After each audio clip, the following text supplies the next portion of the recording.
Hi, I'm Christy Lister with Beyond the First Response, and I'm here with Robyn Michael. And we just had an amazing experience, didn't we, Robyn? We did. Like you Uh, said, I felt like we were getting a psychic reading and therapy right. at the same time. And I am forever changed Yeah, and no. validated at the same time. Yeah, I think validation, exactly. That's the right word. Words sometimes are hard for me. That's exactly. This was probably one of the most powerful conversations that we've had yet on this Right. podcast. It took us how many months to get here, but I think we've arrived. We've arrived. Ah. And we were blessed enough. So Jim Marshall is the co-founder of the 911 Institute, which actually 911 Robyn, training oh, I'm institute. sorry, 911 Training Institute. Robyn had happened upon getting us that interview, actually. Yeah, a friend of one of his employees, Ryan Dedman, actually was able to connect us.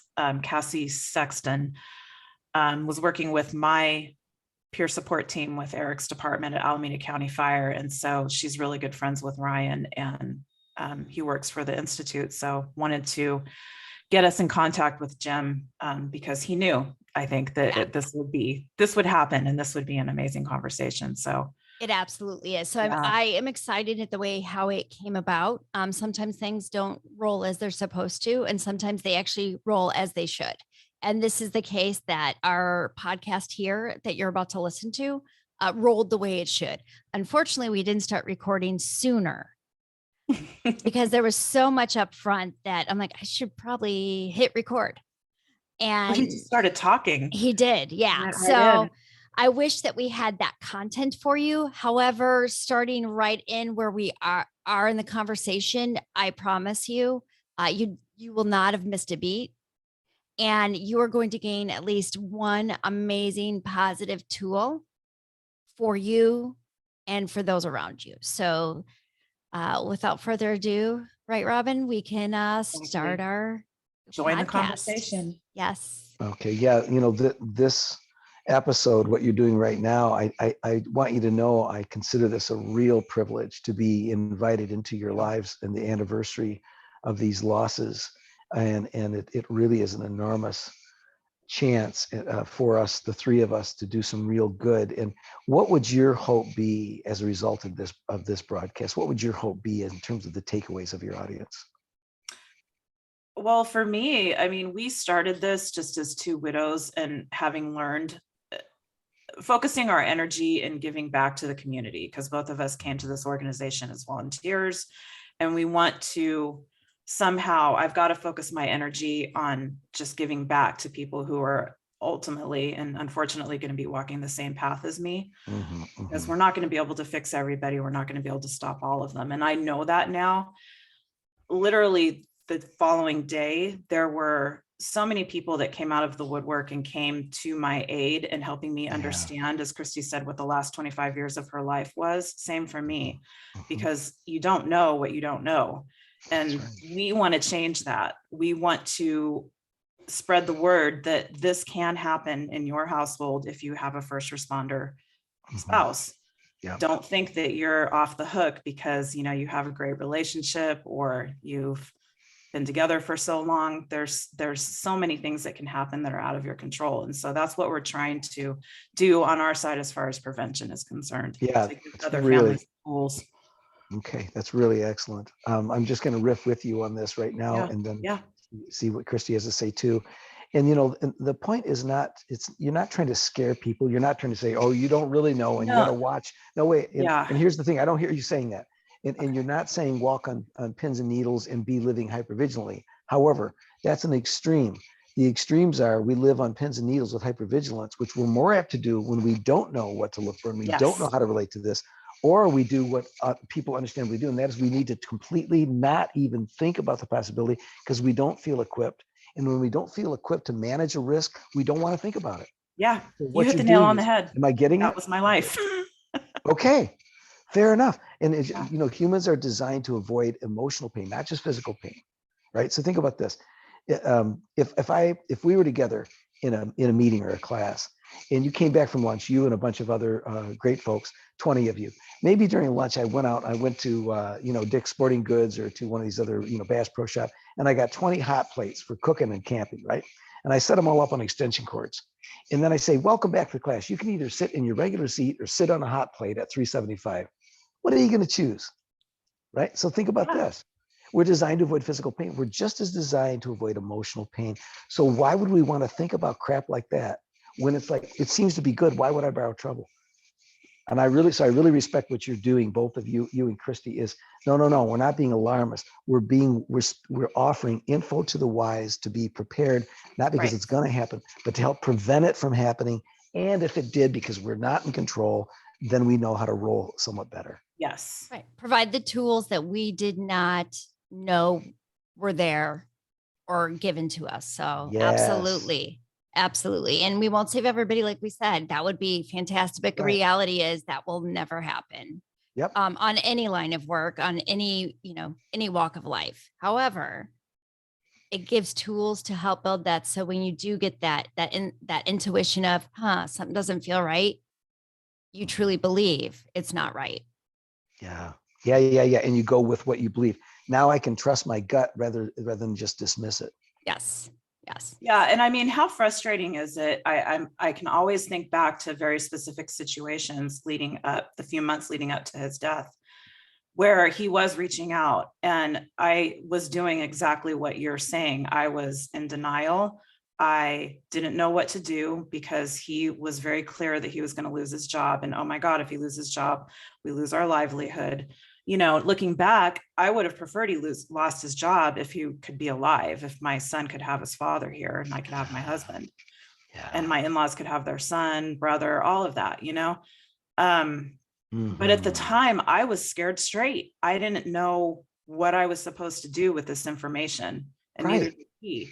So it's like, when I come into this, and Christy, I don't know that we've ever talked about this, but yes, I'm concerned about the first responder, and I would do anything to make sure that it doesn't happen again to another first responder. But I also want to prepare the families that if they reach a point where their loved one is going to a retreat center to get help, that they know that they did everything that they could have possibly done, and to save them from the guilt that I'm feeling. Oh, yes. And, and sitting with you, Robyn, I got over my neurotic need to rescue in the 90s, but that doesn't mean that I still don't desire to pull people out of the mud.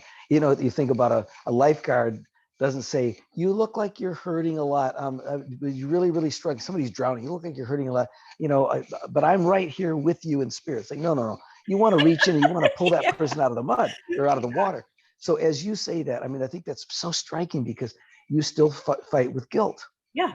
And here's, so let's back up on this for a minute. We don't know what we don't know.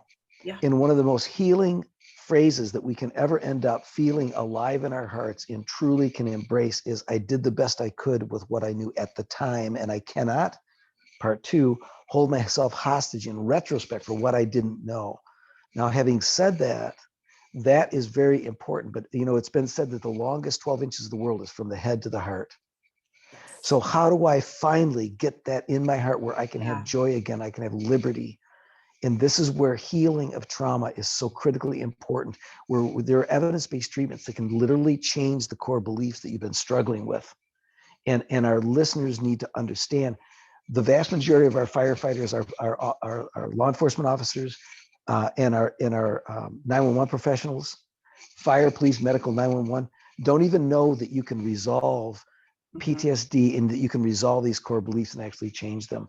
And that's the first message I have is you don't have to limp along. I don't mean you, I mean anybody dealing as a survivor of suicide don't have to limp along fighting with these things their whole life. It's very possible to have completely renewed thinking about what took place. It doesn't mean it brings them back. It doesn't mean that it's less awful than it was. But what you hold yourself hostage to is released. And from this point forward, we realize, truly hear that it's okay to have joy and that we can really live our life 100% now with our kids. And it's absolutely true. Many people don't know, and I don't even know if you know, Robyn, prior to my marriage to Ken, I was in an abusive relationship that caused some severe PTS. Mm. And I thought I had gotten over that. You know, I thought I had gotten past it, didn't really get past it into the marriage. Yeah. And then then the first responder struggles take place and you take on the secondary exposure, increase what I thought I had gotten help for. Yeah. But I'm here, even through all of this, I'm here to say that there is joy. You're going to have down days. That's just human nature. You can't be happy all the time. Oh, yeah, for sure. Yeah. You're going to have things that will trigger memories, but that's a trigger, and you come up with that tool to go into nature and ground yourself, or go read a book, whatever that is that you do for you to bring you back from going down that rabbit hole of darkness again. Yeah, and joining you in that thought, Christy, let me be clear about something. The resolution of the trauma, and you may or may not know this, so I'm not trying to say as if you don't, but for most of our listeners, some of this stuff is fuzzy. The resolution of the trauma doesn't mean that I won't have a return of sorrow, loss, grief, but it does mean that I won't have a spike in my chest and running through my body, if that's where you feel it, the sense of guilt and horrifying fear or shock as you had when you discovered your deceased loved one, or the fear response or the guilt. That stuff doesn't have to keep getting triggered, because if you resolve the information in the brain, that it's called a neural network, that held that horrific memory or the guilt associated with it, when you metabolize, when you resolve that, it doesn't reactivate the same way. Right. So that's the good news. And yet, now what are you left with then? Your heartbreak, the longing for the person, the wish that they were there for your kids. All those things have to continually be respected. And when they come in floods, we're there for each other. We're no longer denying, ignoring. Yeah. And that's the cool thing about support, right? Whether it's peer support for our first responders, family peer support, friends, whatever that looks like, that true core of people, they don't have to understand what you're feeling. They're just there for you. And to know that they're there for you. And that's what I love about being a volunteer for. This is how I know I'm in the right place right now, because I say I wish I didn't have to, but when we learn of another suicide specific to firefighter, for me, I get to reach out to the family and make that first contact and be that support, that very first support for them of someone who has gone through the exact same thing. And it is, for me, such a cathartic, amazing feeling to be able to, because I think back 3 years ago when people were doing that for me, and how I thought, wow, this person is so strong. It's amazing that this person has gotten through all of that. I couldn't even fathom being where I'm at now. Yes. So being able to go back and do that is an absolutely amazing feeling. Yeah, wow. And talk about reinforcing your own healing, but having a legitimacy as a human alongside someone in real time. Mm-hmm. I don't know that we even know yet how to quantify or measure the power of that in the ways, all the reasons that is such a right thing for that person in those moments of their life. Absolutely. It's tremendous. Right. And I get the other side of it where I get to do that, but I also go in and I train with first responders. I go into the responder readiness programs that we have. And then I talk to new hires as well on a separate type of conversation with them. But I get to explain to them and show them that their family understands, that it affects their families, and that their families are actually first responders invisibly on the front line with them. And to see their eyes like, wow, it's true, because they don't want to hear it. Because like you said, your heart, that emotion of you're trying to protect them, but to hear that it's not really protecting them does open up a flood of questions that are beautiful, hard, but they're seeing it and they're hearing it and they're understanding that they have to go home and talk to their families and not disengage so much that you're a shell of a person at home. So let me see if I'm following you, Christy. And then if I am, to maybe add something in support. You're saying that as a way of life in the family and between the partners and then with the children, rather than them feeling obligated because they want to protect their families to have a steel curtain between them and their partners talking about the hardships. You want to drop that curtain so that you can realize that the most powerful thing for the family is to share within limits and appropriate, Absolutely, boundaries, their hardship in their life along the way as a preventive for suicide. yes. So I talked to them about their, when I started, it was still Blue Help, and I go into the police departments, but I tell them, you guys put your badge on every day, and you are protecting the backside, or you think you're protecting the backside, allowing the front side to take all the hits. But in reality, that backside is your family that you think you're protecting, but it's getting hit with the same thing. You just don't realize it. Yes. Now, Robyn, if you want to jump in and I'll listen, because I have some thoughts here, but I want to save them. Be sure I'm hearing you. You go ahead. At some point, we need to introduce them too. That's true. Yes. We just like jumped in. We did. I'm thinking, right. Well, sometimes you just have to do it that way, though. You do. No, this is amazing. I love it. Yeah. So you go ahead. What are your thoughts? Well, so, my areas of focus as a clinician throughout my career were the treatment of trauma, PTSD, and where there's PTSD unresolved, more risk of depression, and then where there's more risk of those, will also increase risk of suicidality. And then my other area of equal investment was in couples and partnerships, in helping heal complex relationship problems, helping come alongside and empower people to deal with those. So in that backdrop, that's how I'm listening to you. And so, when Christy, when you said you're wanting to be able to help the first responder realize you're not really doing the favor you think you're doing by keeping your life completely separate from ours. We want to respect so much they're trying to be the hero for the family. They're trying to protect you.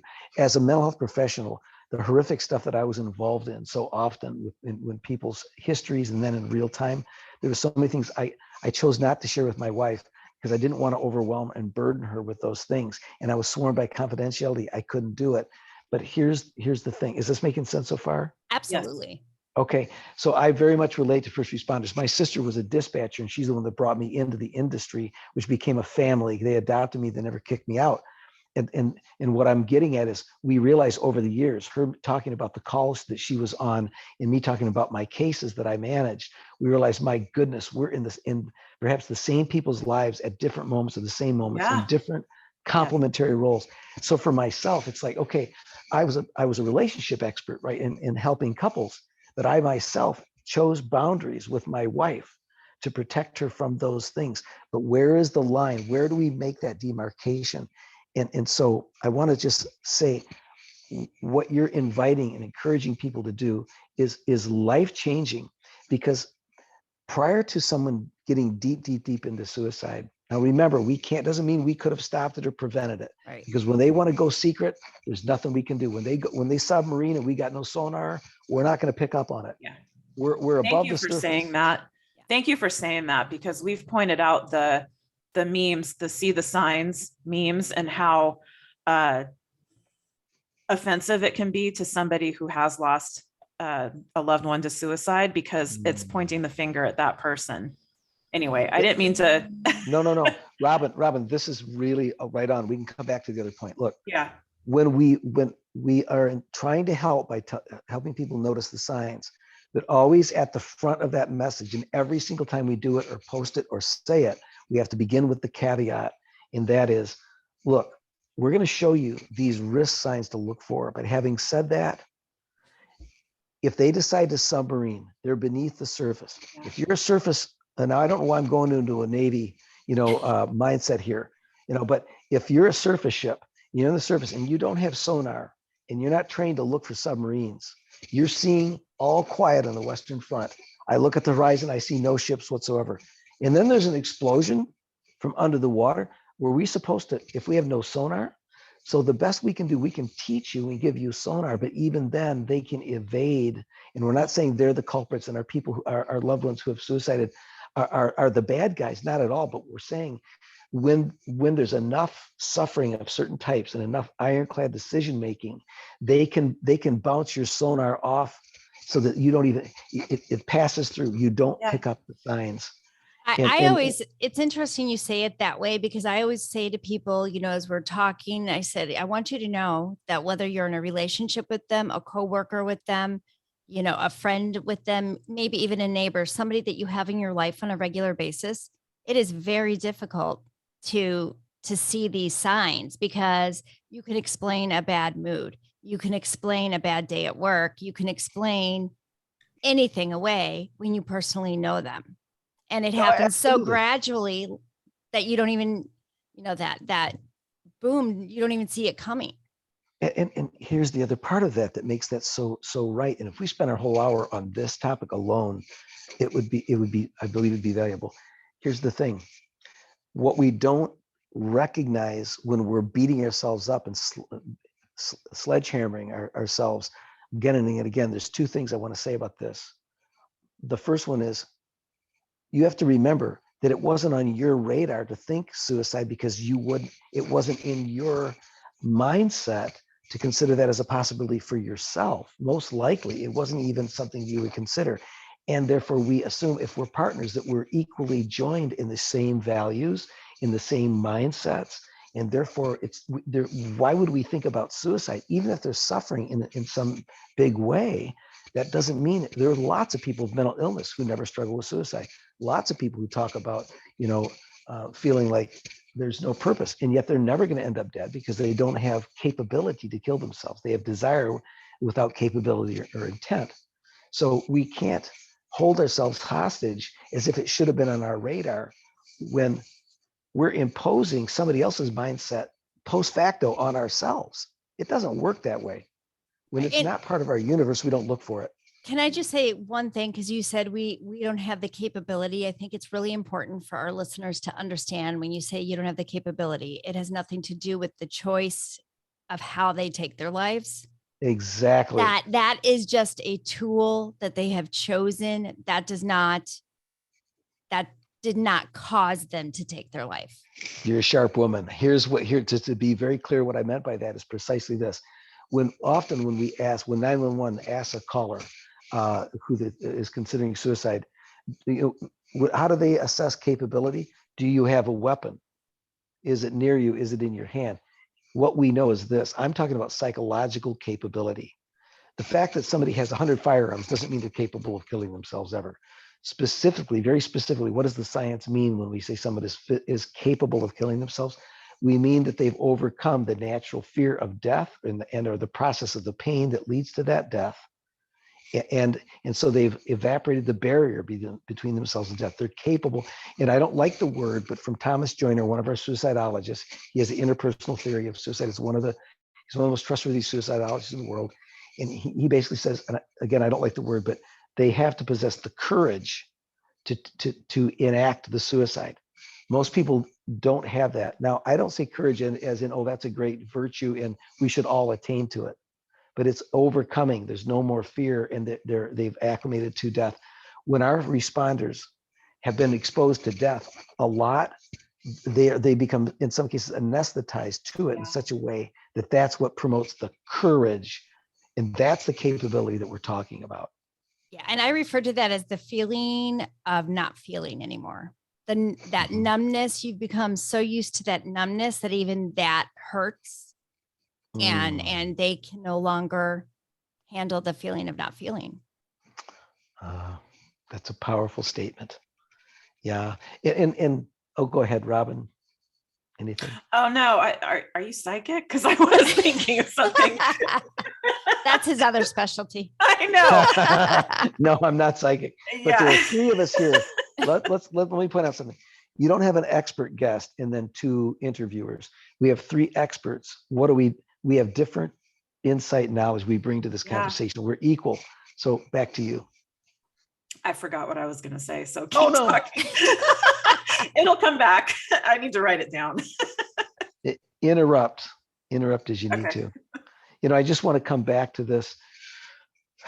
In our years together, and you'll recall this, in our partnerships. And again, don't use this to go back and go, oh, I should have. No, you can't know what you didn't know.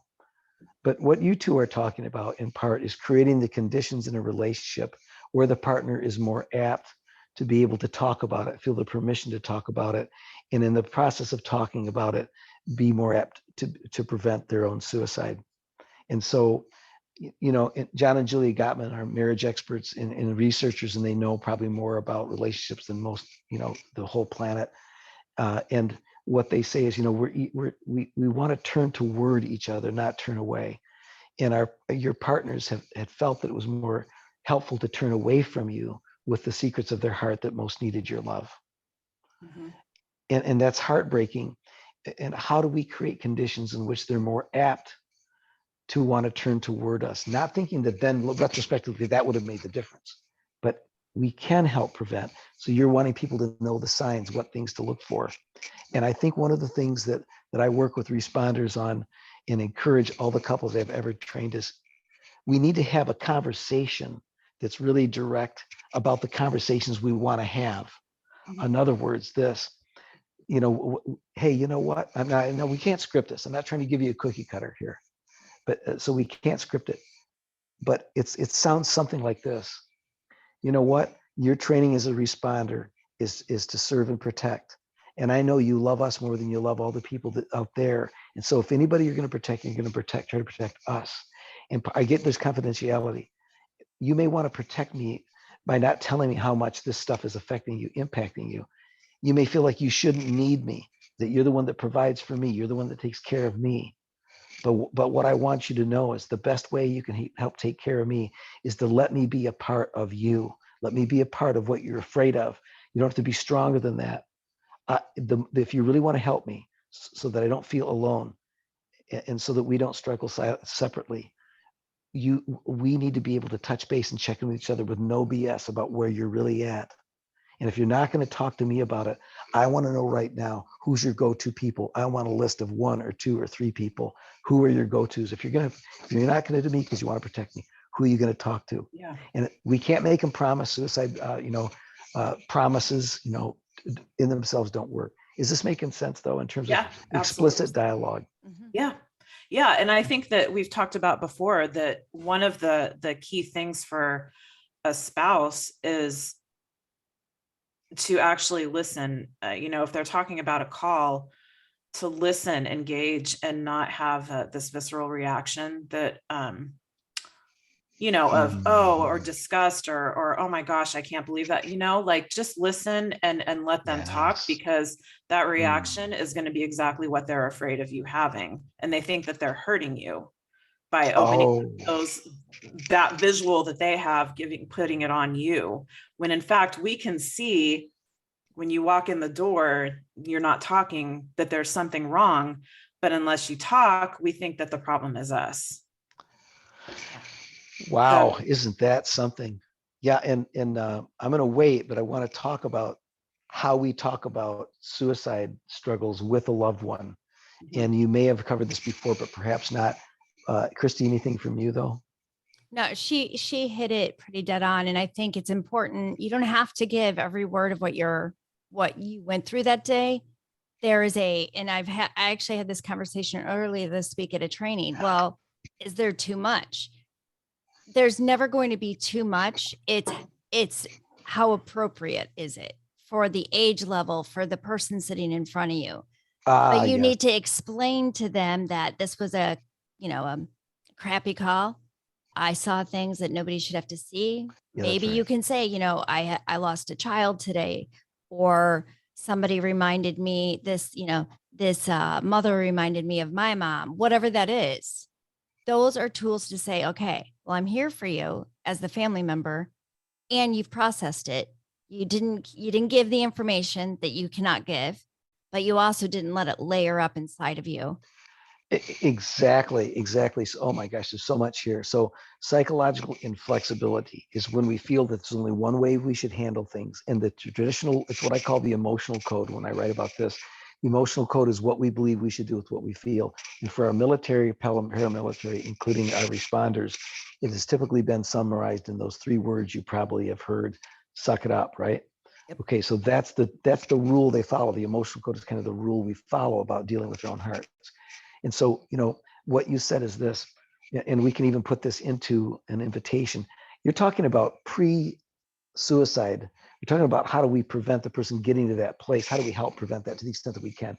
You're talking about shifting the emotional code from suck it up to we're in this together, and I'm here for you, and I know that as the responder, I can go to you. So I had this picture while you were talking, Chrissy, this vision, and it's you, and it's our partners walking with the first responders. Come on, let's go take a walk. Now this might be hard for you in retrospect to hear this, because we just so wish that we could have had some more of this, but we're paying it forward now, right? Right. But to be able to say, listen, can we agree that when you've had a bad day, you're just going to give me a 0 to 10. You don't have to say another word, and 0 is like no problem. 10 is it sucked beyond description, but I need an honest 0 to 10 from you. All right. And here's the deal then, that I'm going to offer you. I'm not going to make you talk about anything, because you're going to push me back. But that I'm going to offer you, if we can, let's just go for a 5-minute walk. Yeah. We're just going to go a 5-minute walk.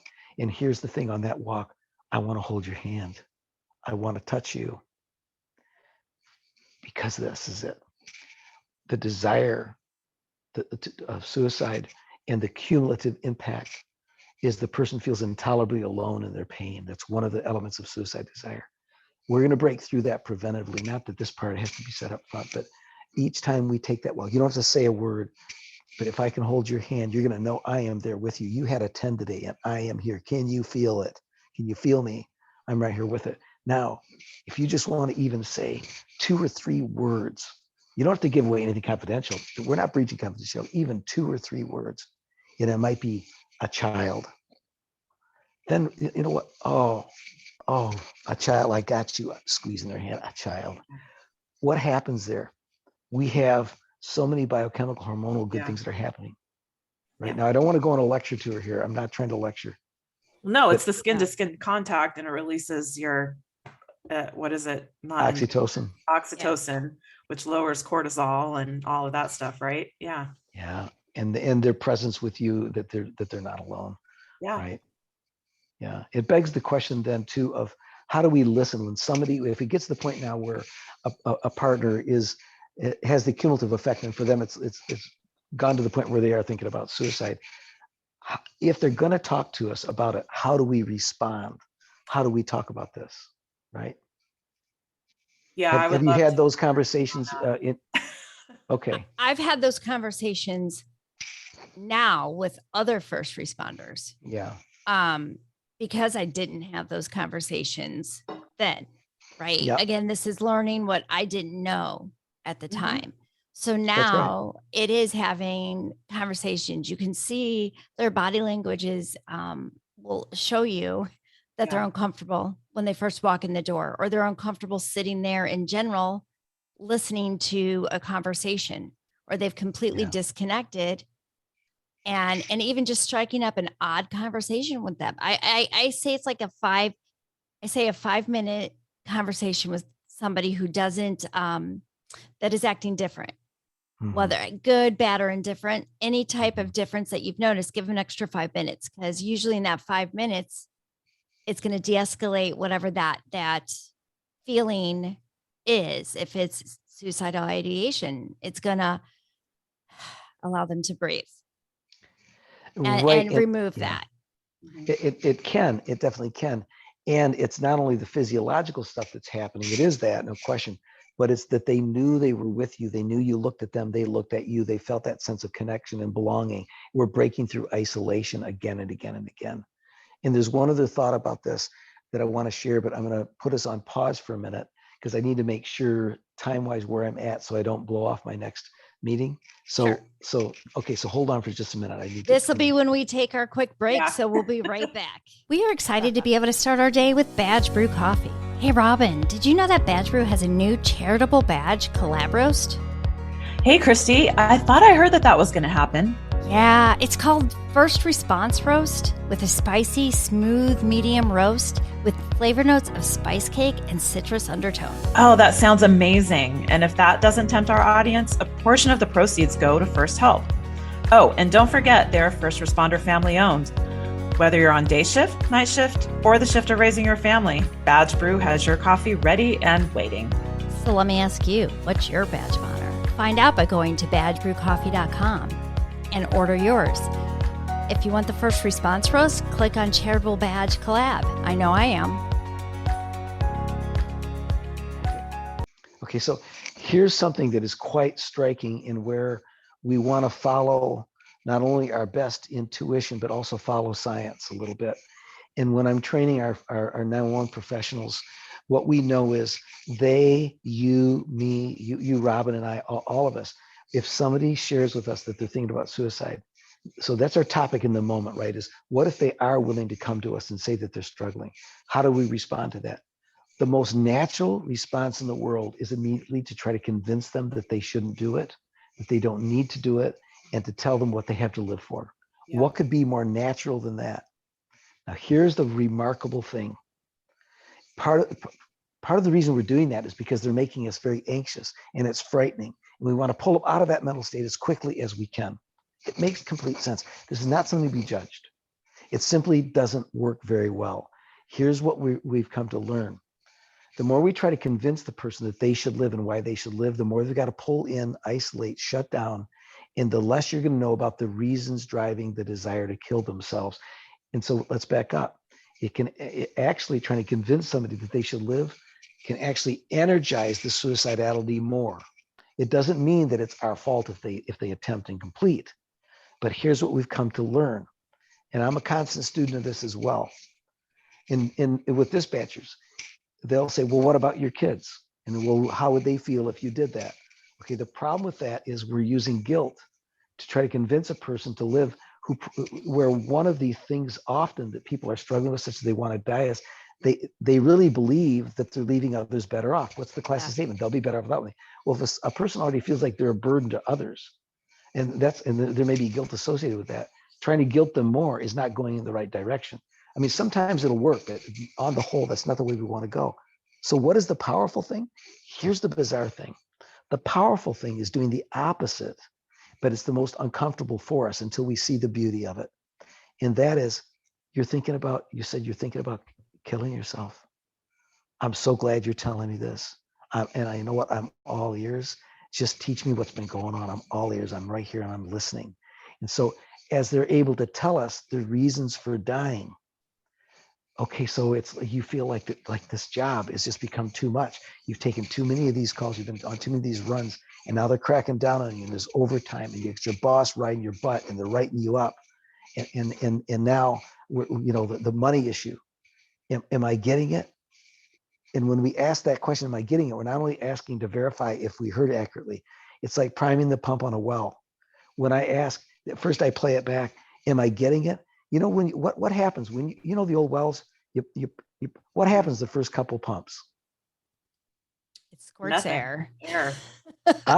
Nothing you can see, but underneath, it's creating a vacuum and drawing it up. Each time we ask the person, "Am I getting this?"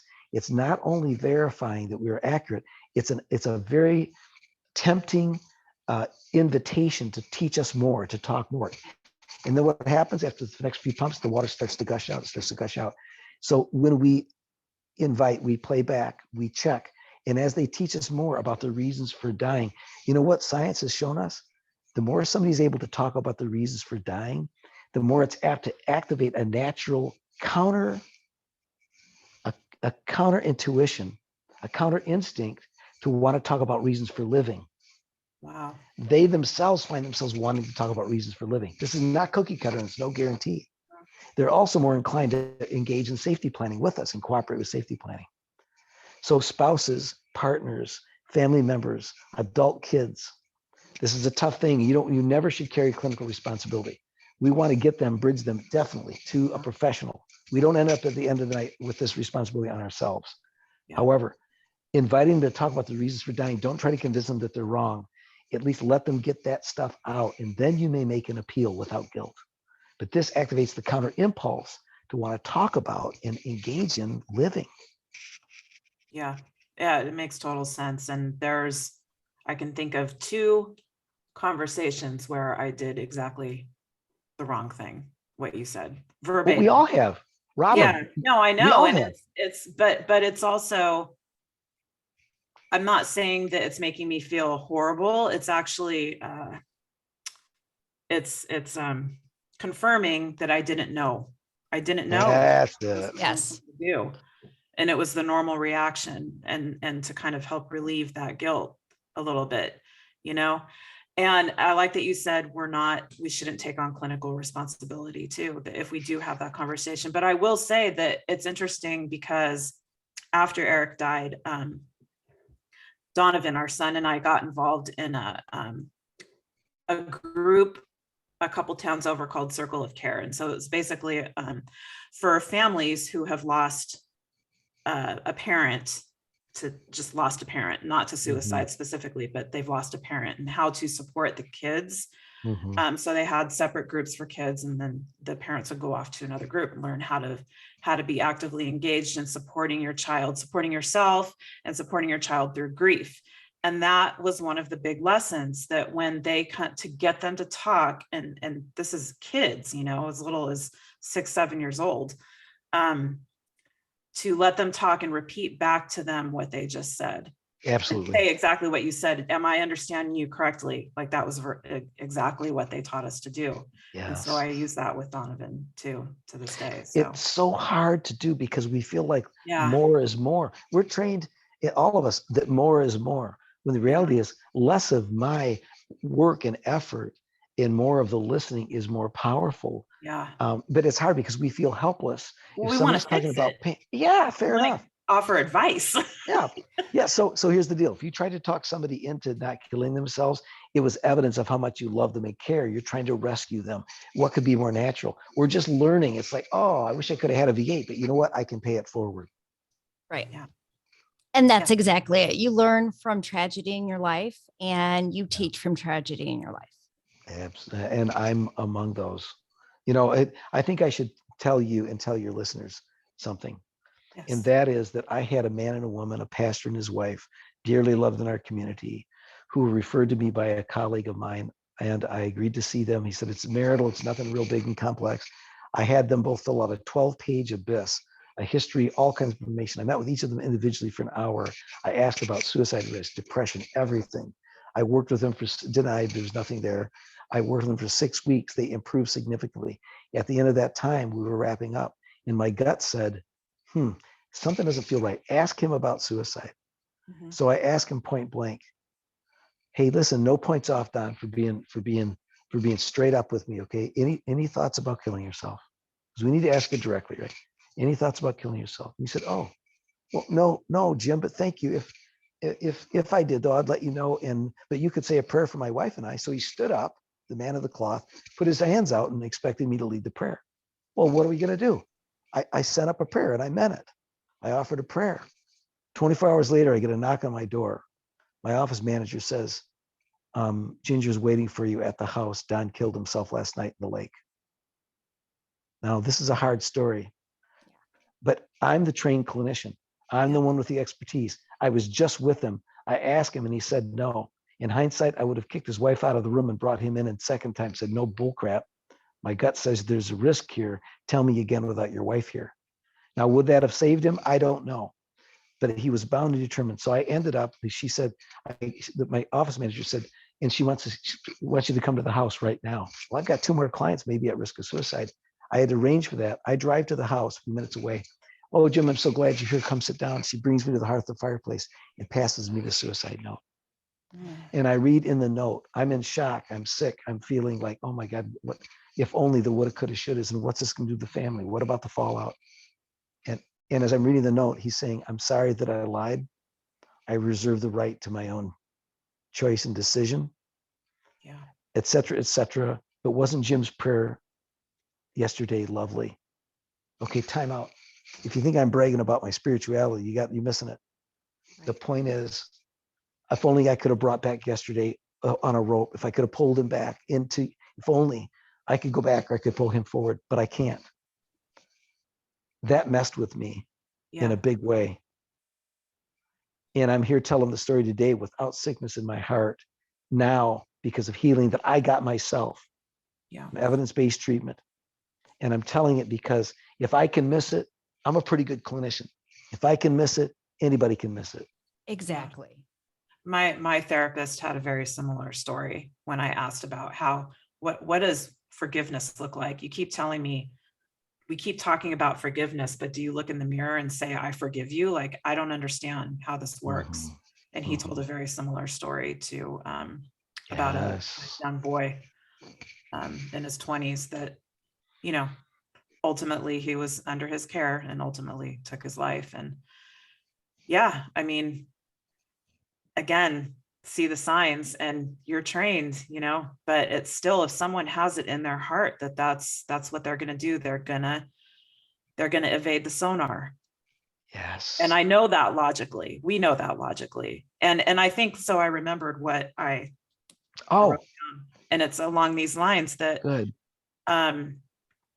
You know, the peer support and all of that is good, but we have to remember to lean in to people and ask the difficult questions. And even like you just pointed out, sometimes even asking isn't enough, because when people are in that dark space, they don't have the wherewithal to dial the suicide hotline for the most part. I mean, some do, because some do, but some don't. But a lot don't, because they are they're blacked out. I like to say blacked out. The day that Eric took his life, I left the house and left him alone with our son, who was 10 years old, because I thought there's no way that he's going to do anything with our son in the house. Boy, was I wrong. He turned around after I walked out the door, walked right past our son. This is per Donovan's story, and into the back bedroom and shot himself. Yeah.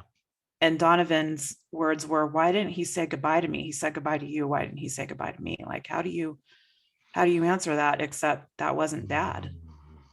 That wasn't Dad that you saw walking past you. I think that's a beautiful and helpful answer. Yeah. That's such a good answer. And here's the thing, in those little black, even though he's 10, he's at the point where he can maybe do some abstract thinking. It's still from the head to the heart. How many inches? It's a country mile, right? And so sometimes that takes reinforcing at different developmental stages and the therapy at some point to be able to change that cognition. But you've seeded his thought thinking. You planted the seeds of, this wasn't a rejection because it wasn't your father there who you saw. It was a shadow of your father. You saw the broken part of your father, the part he didn't want anybody to see. Yeah. Yes. Same as the gentleman in your office. That wasn't him anymore. That was somebody else who. That's the funny thing about that broken part. It looks just like the person that you know. Isn't that right, Christy? Yeah. Isn't that right? You know, in our classes, you know, one of the things I do, and irrespective of, or I think is supportive of any faith tradition, or even for an atheist person to be able to, everyone has spirituality of some kind. But, you know, what I say to our 911 professionals is, you know, the only problem in the idea of prevention is that we're not God. Right. Now we can do our best. We're talking about how we relate to ourselves after. And I think that's a perfect segue actually for your 911 Institute, because I read on your website that you do a class called Emergency Mental Health Dispatching. And you're providing the dispatchers a way to help those that are in mental health crisis over the headset. Yes. But I feel, and I wanted to ask, because I feel like it would also help them without realizing it's helping them during those calls or next to the person taking that call. Have you seen that happen, or have people acknowledged that actually has really been somewhat of a support for them as well? They have acknowledged it many times, and it was designed to be a twofer. Christy, you're right on the money. The emergency mental health dispatch model, it's a model which then becomes a set of classes, a series of classes. But the mindset is that we have emergency medical dispatch, and we have protocols, and we have training for that. But where has emergency mental health dispatch been? Right. Now we have models like crisis intervention team, which is really great. It's more designed for field responders and others. We have dispatchers who go through that class, but when they come to ours, and they're appreciative of both. And what they say is that emergency mental health dispatching is designed from the ground up for them and their role at the console. And I'm very clear that, see, if we follow a model that the responder is a human of great value, we cannot just use them as a means of achieving some response result, like they're a machine. I'm not saying anybody's trying to do that, but unwittingly, without intending. if we expose them to all these difficult situations and heinous calls and experiences and near death and suicides, etc., without empowering them to do self-care in real time during those calls. For one thing, their brain's going to get hijacked and they lose their creativity. They can't do their best, but they're also stiffer. They don't know what to do. They don't know how to make sense of what the call is struggling with. And that which we don't understand, we're inclined to judge. And when they judge, then now the person's feeling that, and now you're not able to create an alliance with the caller. But what's good for the caller is also good for the call taker. And that is, as we gain knowledge and understanding about mental illness and about suicidality, we're less threatened, we're more confident. It changes biochemistry. But then at the same time, we're talking about dispatchers about the fact that, look, all this stuff can have personal reference points for you. You may be traumatized by these calls, but it may also bring up prior trauma from your life. It may also awaken you to your own need for help. So we're going to build resilience into this. We're going to teach you how to manage your distress in real time, but also what do you do after the calls, between the calls. So EMHD is a model, emergency mental health dispatching, that the 911 Training Institute developed not only for the better outcomes for the callers, but also for our dispatchers. So what are some of those, because I know you have to get going here in a few minutes, but what are some of those tips? I know obviously it's a course, so you really want to look into taking the course as a 911 dispatcher. But what are some of those keys after a call, during a call, that can help ground them again to be able to get through the call and after the call? Because we know once that caller leaves that line, you often don't know anything else. Your job for that call ends there. Yes. Well, okay. So the primary thing, and we teach this in our resilience courses too, is we pull outside of the call and we back up to ask, what is your emotional code? And by emotional code, we define that as, what do you believe you should do with the hard things of your heart? What do you believe you should do with feeling and emotion? The tough things like fear, sorrow, grief, right? And so what do you do with those? Well, that's our emotional code, what we believe we should do. For many of our responders, the paramilitary and the military model was suck it up. Right. And if we carry that as our model, what do we do between calls and after calls? Nothing, because we're supposed to be able to handle it. And traditionally, we've even had people, many of our people, unfortunately, have heard, hey, if you can't handle it, there's the door. That's old school emotional code. I'm not condemning, but what I'm saying is that promotes people isolating and shutting down. And there's a far greater risk of PTSD, suicidality, all that. Now let's back it up. Hey, dispatcher, I don't want to put more work on you. I'm not, this course in our model is not to cause you to have more responsibility, including clinical responsibility. It's the opposite. But you're not going to excel in these calls until we first excel at understanding ourselves a little bit more. What do you believe you should do with your own emotion? We lead them through a process where they actually do a checklist to help define what their emotional code is, and what we're trying to achieve in the industry, one dispatcher at a time and one PSAP as a culture at a time, as a shift individually and as a team, and what they believe they should do. So now the dispatcher is beginning to resolve, and this has happened many times.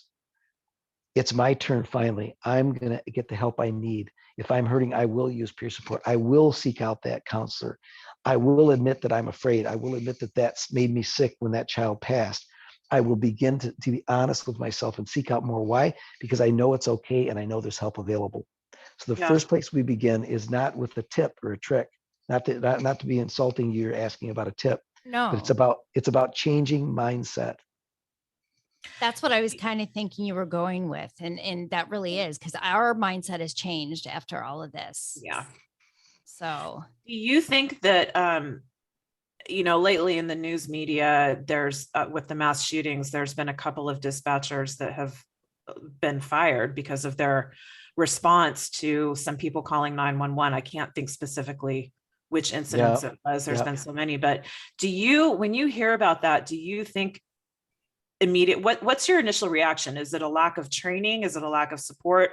Or is it this person isn't cut out for this job? Because I think the majority of society thinks that person's not cut out for the job, but there could be so many other things that person is struggling with that cause them to get to that point on the phone with somebody, right? Absolutely. Now there's multiple elements of this. And I'll try to be very concise. The public protests because people care about humans, and when people die, we look for someone to blame or some system that broke down to blame. There has been a radical deprivation of equipping of our non-professionals to manage these calls. And so, traditionally, who taught 911 dispatchers how to manage suicide calls? Each other. Why? Yeah. Because we didn't recognize, hello, everyone, that they are first responders, not only first responders, but the very first responder. When they get it hot and fresh in the headset, who's equipped them? See, we didn't have psychology embedded with 911 like we have now with law enforcement for a few decades. The International Association of Chief of Police has a staff of psychology people. Who's 911 had? What we're trying to recognize is there's a 911 psychology. Here's the bottom line. Dispatchers have always done the best they can with what they've known. Sound familiar? Yeah. Survivors, right? Yes. They did the best they could. They were self-taught. When we trained they deserve to be trained in how to help with suicide and mental illness, just like they're being trained to help with medical dispatch. What is their fail rate with medical calls when they're properly trained in good protocols? It's way low. It's very, very low. They can't control the outcomes, but you cannot find fault. Where's the comparable training for them in this realm? And I can tell you this, we have evidence that supports now in a preliminary study that those dispatchers, a preliminary study, trained in EMHD in our model with mental illness and suicide, feel that they're far more effective in 4 different indicators of effectiveness, and they have higher confidence and less anxiety.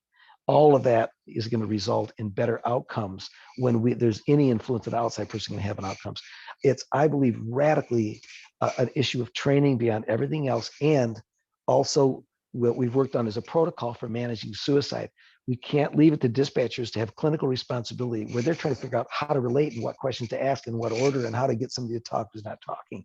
When we're blaming a dispatcher for that, we're missing the boat. We're not respecting that they need to be equipped properly. And that's what we're about. That's what we do. I love that. And the more we can give them understanding that, and even all first responders, the better off our first responders will be. I think that same statement can be made for all of our first responders right now. Yeah. Well, and here's the thing. What do our responders carry with them over the course of a month, a year, a career? It's not what they heard and it's what they saw. It's what they felt about themselves dealing with what they heard and saw. It's entirely a different dialogue inside our heads and what we carry in our hearts. When we know that we know that we know that we did the best that we could, and when we don't know that we did the best that we could, and our gut tells us we didn't because we weren't equipped, that's part of the fallout they're carrying to personal tragedies. We can prevent these things. Call mastery in equipping is prevention of mental illness and suicide among our non-professionals in every service. And I just had an epiphany. They're feeling the exact same way Christy and I feel about what we did losing our husband. Exactly. Except they deal with it sometimes multiple times a day. What could I have done differently to save this person or prevent this from happening? Right. So that's an excellent insight. Boom. Right. Right. And wow. I mean, I don't know that I've heard someone say that before. Well, whatever you were saying led me to that. It's true. Yeah. That's because we're in this together. Yeah. It all comes full circle at some point, which is why we have to, even if we experience the worst of the worst and the tragedy that we've experienced, we have to keep working together on this, or else it's not going to get better. And not to toot our own horns, but I'm going to pull in as many people as I can that have gone through this, because it truly is cathartic, and this is part of the human experience to continue helping each other. So. Well, and I know that part of our experiences as first responder families, and again, that's that invisible line of serving, but we also took on the layering of exposure, over time, and not talking and isolating as much as the first responder did. Now, albeit we did not see what they saw, we did not necessarily feel what they feel, but nobody feels the same in any call anyway. So that's apples and oranges, right? So it's going to affect you differently than it affects me, whether we're both on the scene at the same time, if we're on the headset at the same time, if you're walking through your front door of your home, it's going to affect us all differently. And the more people understand that it still affects us all, just in different ways, we're as much alike and there for each other And that's okay, because we don't want that pressure to just explode and we lose family members. Yes. You know, I'm going to put this to you as a question because I sincerely can't know the answer, Christy, and to you, Robyn. But can you relate to feeling like there's so much heaviness in my partner, there's so much intensity, they carry so much and it's so compressed. All we're trying to do is have a happy family. We don't need one more bit of heaviness in this family. We just want to be happy. We just want to be able to look around and have a normal life like other people. Yeah. Yes. You know? Okay. That was year 5. Okay, there you being go. a policeman. I almost called him a fireman. Of being a policeman. That was year 5. Yes. Okay, and so here's my point. Isn't it, can we relate then maybe a little bit of self-compassion, a little bit of kindness for ourselves, that if we're feeling the pressing in on our sacred family's space and time of demand and tragedy and hardship that we know that our loved one has been dealing with, we're just trying to create some space of happiness for them and for our life. The last thing we want to do is try to think and analyze about more dangers and more risk and more ugly. So how would we have had the mindset right to be the primary preventer of their suicide? Right. Yeah. And that's impossible. Can't be done. Mm-mm. If we're going to save them. A lot of it is also based on just outside pressure as well. You know, you've got family members that are looking at you and friends like, yeah, what is your problem? Why couldn't you, you know, because not everybody is as lacking in education as we were. They're even less. They weren't even in the home and saw the breakdown. Yes. So to them, it's like, this was this happy-go-lucky person. What the heck happened? What did you do? You know? Oh my. So they show each person or they show the job, what they want to see. They show their family, what they want them to see. But they don't even show themselves who they truly are because they don't understand it themselves. That's a powerful statement. You can only look, I you know, just a thought to your listeners, your viewers. These 2 ladies, now they didn't pay me to say this, I'm not being paid, and they didn't ask me to say this. This is me, Jim Marshall, speaking. You're experiencing right now some wisdom, not from superior people, but from people who've gone through hell and have survived, and not only survived, but they're fighting and thriving.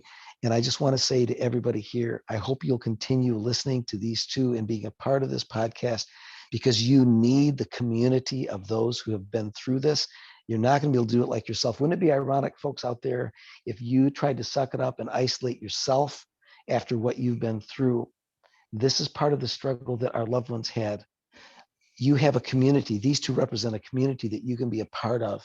Whether this is your first podcast you've been to with these people or your 50th, stay involved. And when other people see that you're involved, they may be willing to stay involved as well. This is a community, whether it's virtual, it's no less powerful. So I just want to commend the 2 of you for the community that you are creating here. Making me tear up. Thank you, Jim. That means a lot. Because again, often family doesn't see that or hear that. So that is truly important for our ears, for our listeners' ears, whatever side of the badge or headset they're on. So thank you. Yeah. And I know you have to head out. Hopefully we didn't keep you extra, but I would like to introduce Jim Marshall from the 911 Institute. He is the co-founder, along with his sister and his wife. And as we talked about the EMHD training, so any of our 911 dispatchers can go on to their website, check it out. There's a plethora of information, blogs, contacts, a huge team that you have created, Jim, to help others. So thank you very much in that. And we are very honored to have you on today. And we really appreciate you taking time out of your day for us. You're welcome. And you give me cause for hope, because we are getting ahead of this over time. We're getting ahead of it. So keep taking good care of yourselves as you're helping take care of others. Okay. Thank you. Thank you so much, Jim. You betcha. Have a wonderful day. Yeah, you too, ladies. You too. Keep rocking it. Thank you. Okay. Okay. Bye-bye.